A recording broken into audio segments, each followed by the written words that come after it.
Action, conversation is on. Ya, Sobat Podcast, kita kembali lagi.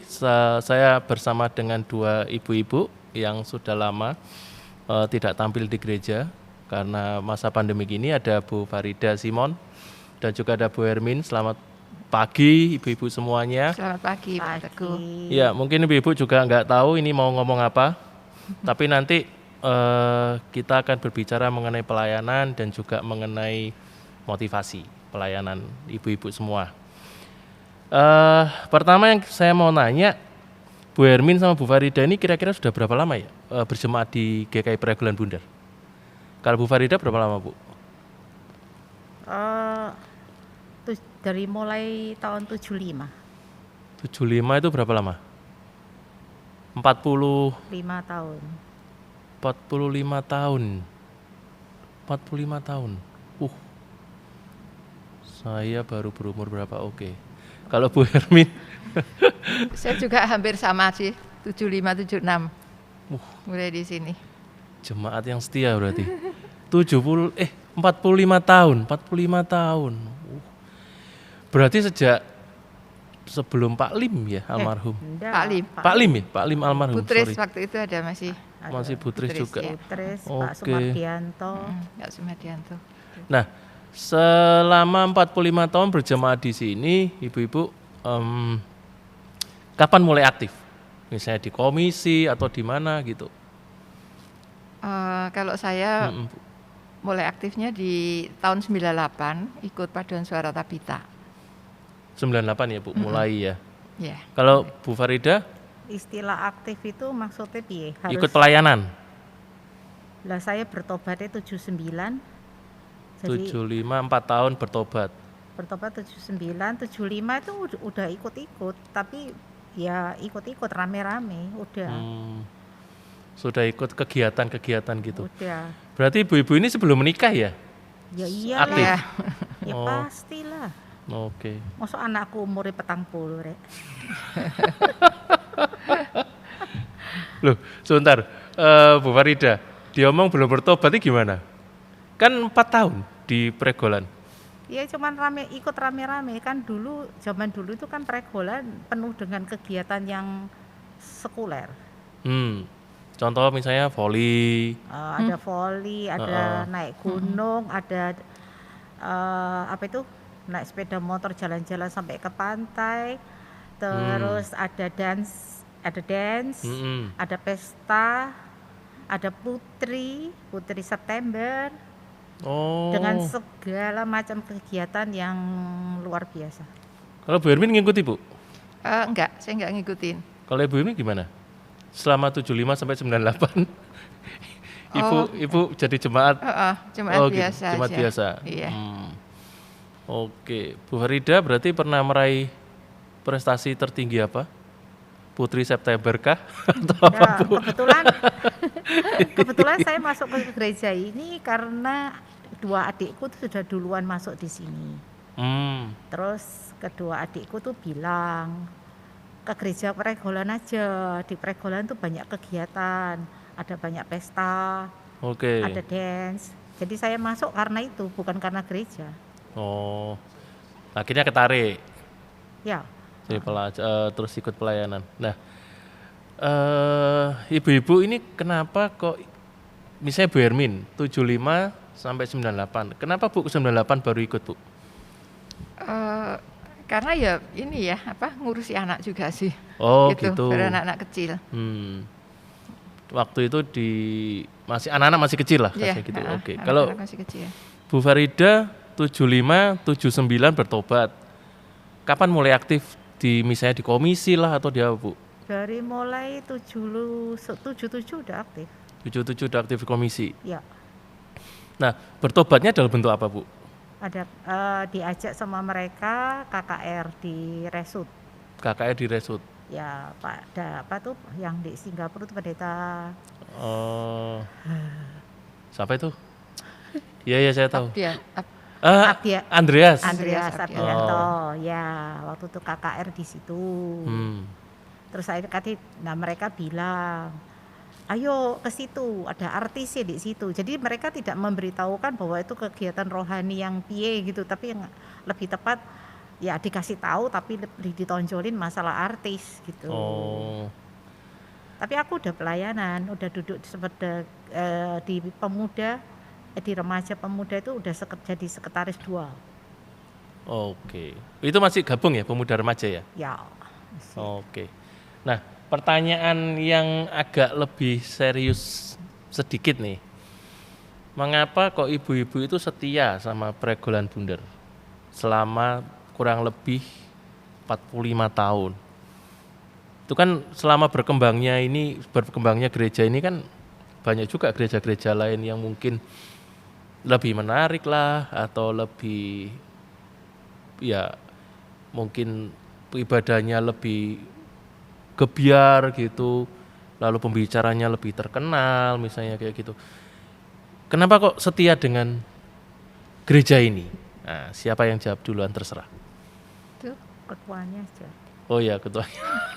Oh ya, Bu Hermin ini adalah ketua komisi senior. Ya, Bapak Ibu ya, dan saudara-saudara yang menyaksikan Sobat Podcast, kita pasti perlu tahu nih ketua komisi senior ini siapa gitu ya.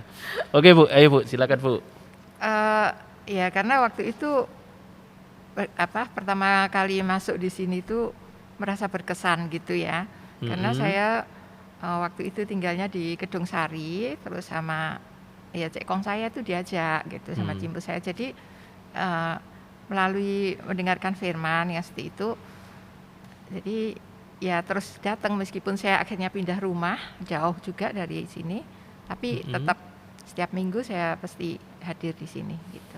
Yang menarik berarti apanya Bu? Pengajarannya kah? Iya, saya suka dengan pengajarannya dan dengan itunya juga liturginya seperti kayak gitu. Nah, waktu itu kan Bu Hermin masih dalam artian masih muda ya Bu. Yang berarti umur berapa Bu? 45 tahun yang lalu Bu. 20-an Bu? Lebih dong. Lebih ya? Lebih ya? 20-an. 20-an ya Bu ya.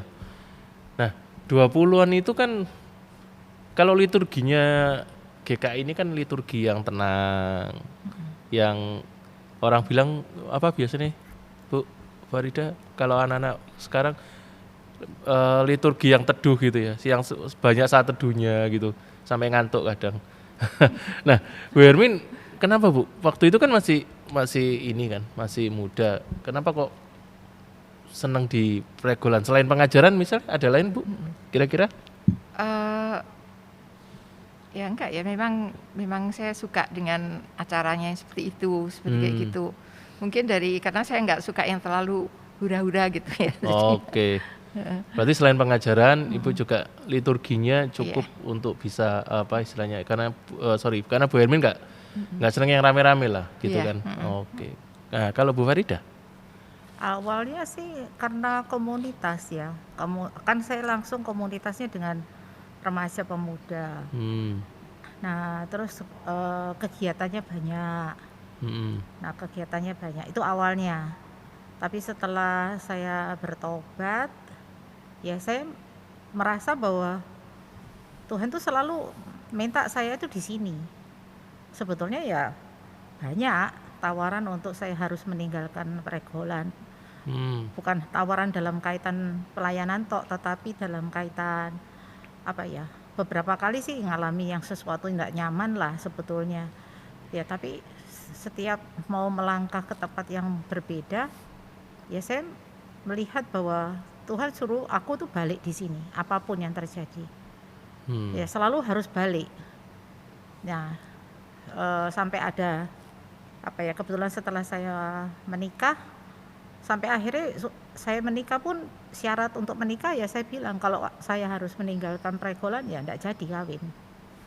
Nah kok ya saya ketemu orang yang mau menyerahkan diri untuk melok istri nih gerejanya.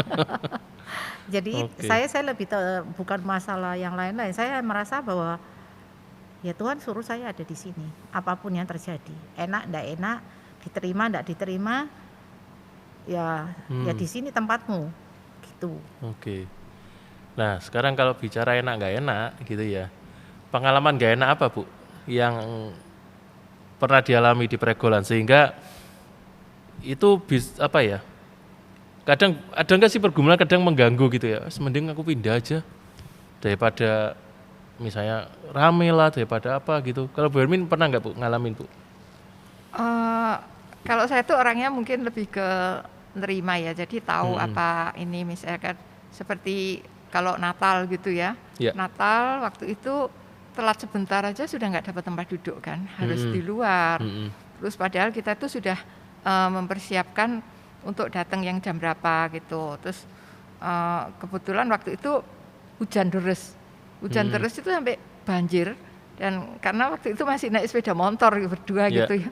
Terus jalan udah setengah ban gitu, tapi kita tuh karena banjir terus akhirnya mogok kan sepeda motor sampai nuntun jauh gitu. Sampai di sini agak telat. Belum, karena kita memang kasih waktu setengah jam sebelum mulai kita udah berangkat gitu. Baru telat kira-kira 10 menit gitu. Tapi udah waktu itu banyak sekali jemaat yang datang gitu.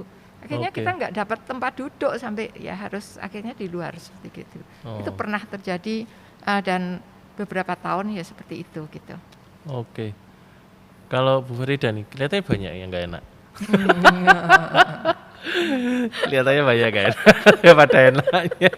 Ini kalau aku yang ditanyai bahaya. Takutnya itu orang menangkapnya itu jadi yang negatif, padahal sebetulnya ya memang peristiwanya negatif, tetapi pelajarannya positif. Saya justru mendapatkan pertumbuhan iman di balik peristiwa itu justru. Nah ini nih saya mau tanya sing kaya apa. Takutnya orang nanti nangkapnya jadi nggak bagus gitu loh. Ya misalnya pernah gesekan nggak, pernah beda pendapat yang sampai tajam gitu loh. Kalau itu sih buat saya sesuatu yang tidak terlalu dipikirin gitu ya. Nggak pernah. Saya bukan jenis orang yang suka memikirkan hal-hal yang kayak gitu. Saya dari kecil saya sudah tahu bahwa hidup itu harus peristiwa gesek-gesekan itu sudah biasa gitu. Nah, setelah saya bertobat itu kan saya terus terpanggil jadi hamba Tuhan. Nah, kebetulan aku tuh tidak didukung oleh seluruh keluarga saya. Berarti kan tidak punya duit untuk sekolah. Nah, ketika tidak punya duit untuk sekolah, tiba-tiba tante saya itu bilang, tidak sengaja saya itu ngobrol sama tante saya. Ngobrol waktu di Jakarta. Saya tidak tahu kalau tante saya itu udah pelayanan, aku nggak ngerti. Terus habis gitu, ketika tante saya dengerin cerita saya, tiba-tiba dia mencolot, dia keluarin duit di kaleng susunya. Dari luar tuh kalau kaleng susunya kan gede banget gitu kan. Itu isinya duit semua. Terus dia bilang, ini saya sengaja buat ini untuk keluarga yang akhirnya terpanggil jadi hamba Tuhan. Udah, kamu sekolah, saya yang ngatur semuanya. Saya padahal kan nggak tahu sekolah teologi itu yang bagus itu mana, yang didukung oleh GKI itu mana, nggak ngerti belas soal itu. Nah terus karena tante saya yang mau biayain saya, ya akhirnya ya dia yang ngatur semuanya. Nah baru dalam perjalanan waktu baru saya tahu kalau itu bukan sekolah yang didukung oleh GKI. Itu jadi terus aku disitulah sekolah kayak aku tuh merasa kayak sia-sia gitu. Udah selesai itu kok gak diterima gitu loh. Nggak diterima, gak diapa-apakno, gak sembarang gitu. Di GKI lah? Iya, GKI Pregolan tapi ya. Iya. Tapi setelah itu saya meskipun di Pregolan nggak diterima, ada mantan ketua majelis di sini dan ada beberapa orang yang aktif di sinode, di komisi pelayanannya sinode. Kelihatan saya nganggur sebagai hamba Tuhan, akhirnya mereka minta saya untuk membantu di sinode. Jadi tidak lewat Pregolan, langsung sinode. Itu. Berarti sekolah dibiayai sama tante? Awalnya sama tante, terus kemudian ketika papi saya tahu yang membiayai itu tante saya ya pinter ngomongnya. Dia panggil, dia bilang, dia kan itu kan berarti kakak ipar DE ya.